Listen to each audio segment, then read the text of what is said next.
prosecuting two rogue Border Patrol agents. It's also, in a funny way, I'm so honored to be with Chris in particular, because as Owen said, he's such a nice, well-educated person. But in spite of that, he sort of stands for everything that I have sort of been against throughout my career. And I'm always a little perplexed how someone well-educated has been where he has. So I think the answer to the question is, what should our immigration policy should be?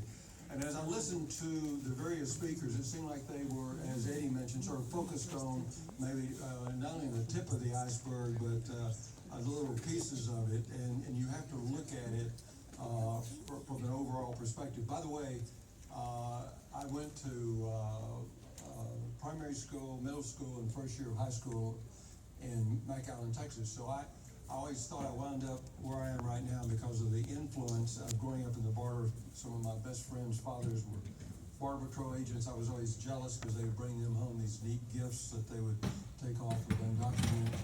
But we're looking at some of the symptoms. And as I think Eddie said, this is so simplistic. If you look at this, what we really need as part of, we can spend all the money on in the world on bigger and higher fences.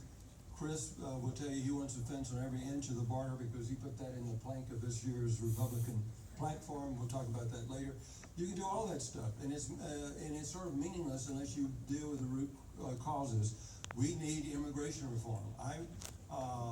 By the way, if you go back, I would say you go back to 64 and 65. 64, we ended the Bracero program. 65, thanks to John F. Kennedy and LBJ, he enacted the Big 65 Act. It did away with the national origin system, but did something very significant. For the first time, most people don't realize this, we had very low undocumented immigration from Latin America, relatively speaking.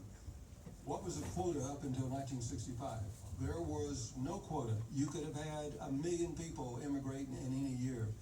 After 65, we imposed a quota on Latin America. We had the same quota for Mexico as we have for Sierra Leone. And then we said that no country, including Mexico, could use more than 7%. So you cut off what we call circular immigration. Now, I lived that. I worked with undocumented workers loading coke trucks, working on big inch pipelines. I didn't understand immigration policy, but I understood one thing. They would work here, and they would go home on the weekends. They'd go home for their mother's birthday. They'd go back and forth because there was relatively little enforcement. Plus, if they wanted to immigrate legally, I grew up with that too. All you needed was a sponsor, someone saying, I'll be financially responsible for you. It was relatively easy to immigrate, but because there was virtually no border enforcement, a lot of workers didn't do that. But when we began to cut off all legal options after 65, we began to have more undocumented immigration, and we began to have more enforcement. And ironically, what happened? People, instead of coming here and staying briefly, going home, back and forth, keeping their family, I argue, I say all the time, Congress created undocumented immigration because these workers would come here and they would say to themselves rationally, man, that was difficult crossing the border. I think I'm just going to stay here and I'll have my family here or bring them here, smuggle them in. It used to be they would do it on their own. I would talk to people how they did it. Then they used the local coyote. And as one of the speakers said, now we've outsourced our immigration policy to cartels. Congress won't deal with it. I talk to every member of Congress. They know what the right thing to do. Why don't they do it? Because they're so afraid someone's going to run against them in their primary and say they're for amnesty.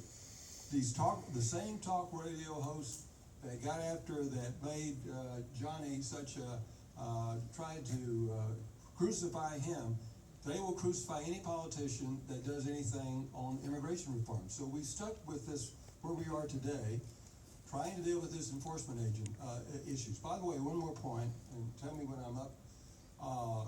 If you listen to Chris's candidate, Mr. Trump, our borders are wide open. People are flooding across. The truth is, when I grew up here, the borders were wide open. We're now spending billions of dollars on enforcement. I can give you all the statistics, how each president can almost brag they doubled or tripled the Border Patrol.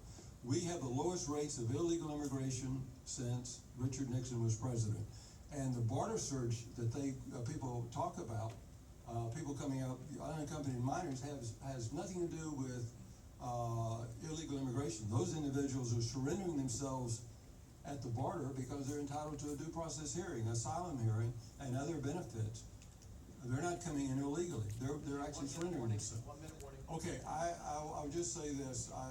Again, I want to thank the Lyceum for bringing me here. This is what I've practiced immigration law for years, but I've actually thought about and been involved with policy forever.